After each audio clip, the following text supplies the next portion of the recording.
Okay, this is a continuation. It's a reading for the day. It's really, hey, what do the cards want to say? Which is kind of my specialization. Is instead of asking specific questions, I let the cards speak for themselves, and they have quite a bit to say, and it's usually a pretty interesting conversation. So over on TikTok, um, I pulled the King of Pentacles and we talked about that. So this is a continuation of that reading.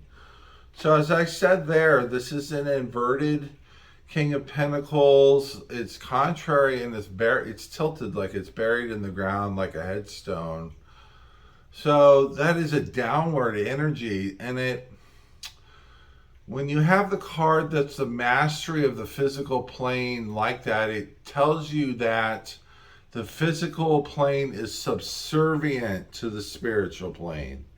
That everything in our physical plane, whether we're aware of it or not, flows from the spiritual plane. That everything here is a manifestation of that plane and a manifestation of the universe at large. And so, as we head into 2023 and talking today, we're really reminded of that. I did a larger reading where the wheel came up and it really talked about that. It talked about the fact that we need to respect the natural order of things and that we don't know what that natural order is. And so things are going to be unpredictable. And the reading here really talks about that.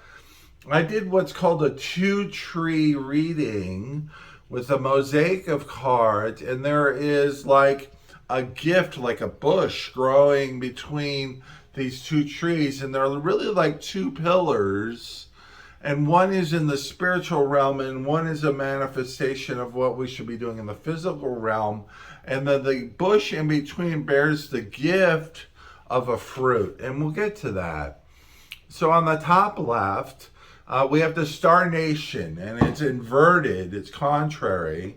So that's really our ancestors talking to us. That's our origins, that's where we come from.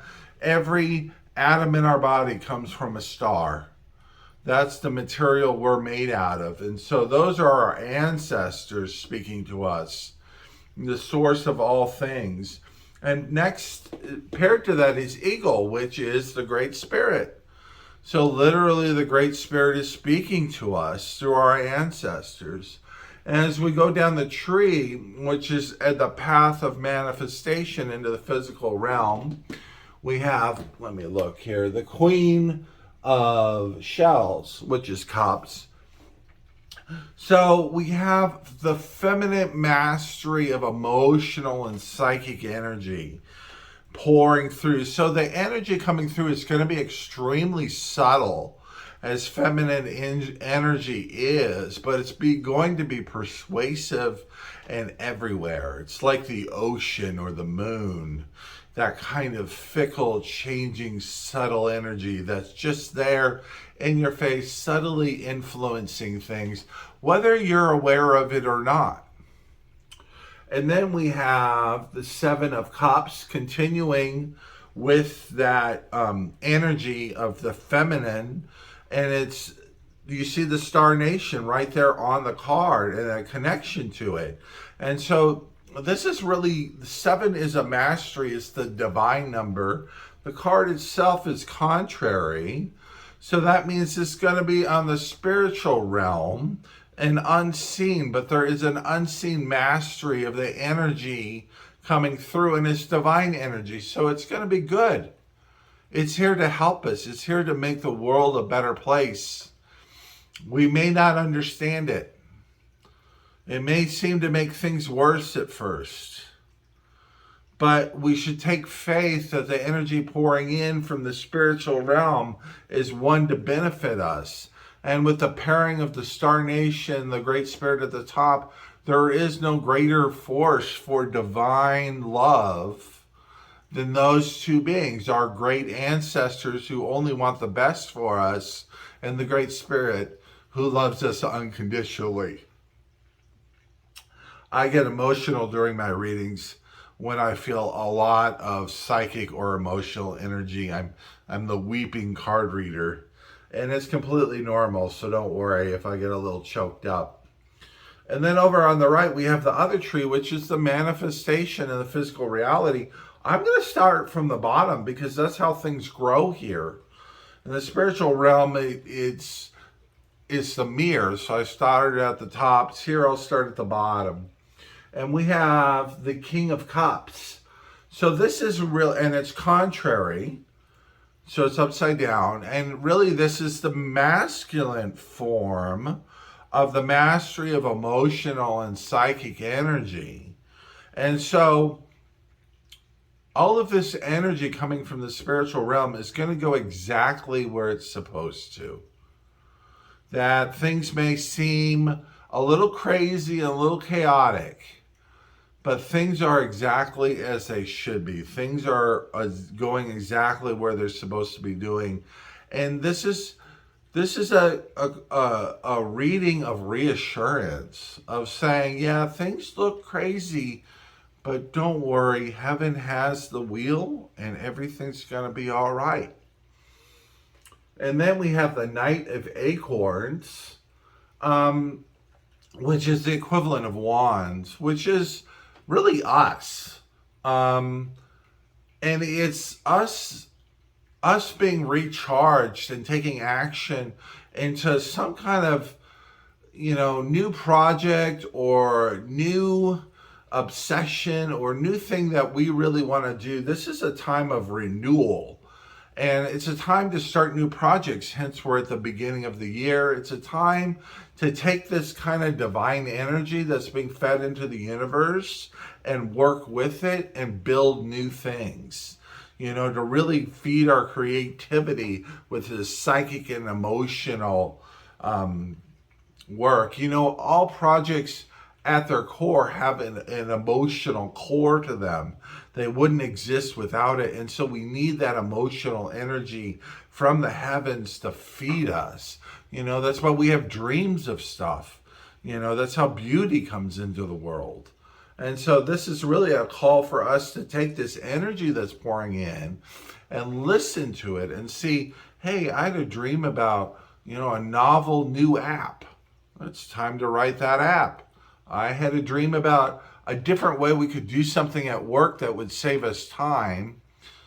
It's time to talk to your supervisor about it and see if you might be able to, bring about that change at work. It may seem silly, but this is how improvements are made on the physical plane, is that flow of psychic and emotional energy into this plane, into all of us. We're going to all feel this in different ways, and we should listen to our intuition and allow heaven to feed us this nurturing energy.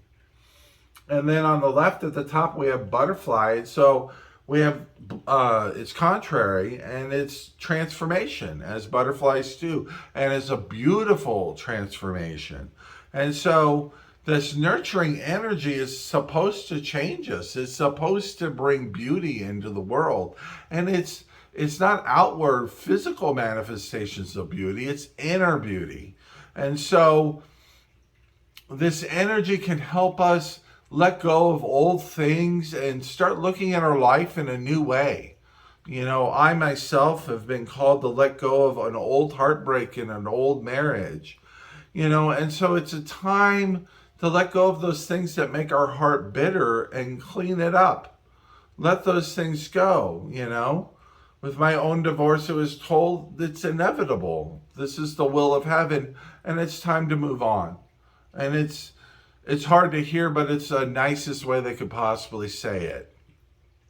And so this is a time to take that energy of renewal, the psychic and emotional energy that's pouring in from the divine and from the true source of love, and allow it to heal us and transform us. And then we have on the right at the top of the tree, the cleansing moon. So a time of reflection, and it's contrary. So it's on the spiritual plane. So this is a time of renewal for us. It's a time to be cleansed emotionally. We take showers, right? We brush our teeth. Why wouldn't we need to clean our heart? You know what I mean? When was the last time that we really sat down and took stock of what we're carrying around in our heart and projecting out into the world? And I'm not talking about necessarily going to therapy or journaling, but just a moment of reflection and thinking about, do I really need to be angry at that person anymore? Do I need to really carry around the bitterness of my divorce? I mean, it's been 10 years. Things like that. It's time to be cleansed and renewed. We're not meant to carry all that stuff with us all the time. And it just kind of stockpiles in our heart without us really knowing it. And so this is a time to reflect and clean all that out. Really think about whether we want to carry that with us, because that takes energy, and it takes energy away from other things we could do and from beauty coming into the world. And then at the bush at the middle, growing up, is the emperor inverted, is contrary. So this is the true master, the physical realm, but saying, who's the real master here? It's the spiritual. Who made the emperor an emperor? The spiritual realm did. That's why the emperor is the emperor. And so the true emperor acknowledges that. And so the supreme authority on earth bows to the authority of the spirit and of the great spirit and of our ancestors, because that's where from all things flow. And the fruit of that is the Seven of Swords. This is Venus and Aquarius energy, if you're familiar with astrology. It's contrary and tilted, and it's buried just like the King of Pentacles. So this is all about new ideas. So that's the interesting thing. We have this energy crossing over from the emotional and psychic realm to new ideas that are going to help change reality. Going to change the physical plane. This is innovation. That Aquarius and Venus, this is beautiful innovation, and probably the only kind of beautiful innovation that heaven can truly give us. These are beautiful things and thoughts that are going to change the world. So listen to your intuition, listen to your dreams, listen to these ideas that you get about, instead of having 5 different people compile this list, I could probably do it in half the time. And sure, it would be more work for me, but it'd be less work for the entire office. I think I'm going to talk to my supervisor about that, because I think it might be a better way to do something. That's just an idea, just a concept, that heaven in itself is always self-sacrificing, but working towards the greater good, in understanding that we'll always be rewarded for that. And that doesn't mean that all of our ideas need to be self-sacrificing like that, but that's the nature of that energy. And so that's the nature of the divine, is to give from itself for the greater good. And so we have an understanding here of the King of Pentacles and the Seven of Swords, that in the physical realm, if we want things to get better, we need to reflect and cleanse ourselves, clean our hearts out, and allow the new energy and love and psychic energy to come into us, so that we can have these new ideas of how to make the world a better place.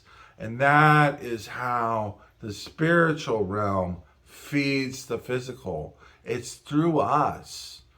We're the ones who make the world a better place, because the spiritual realm feeds us what we need, and then we can turn and act upon it.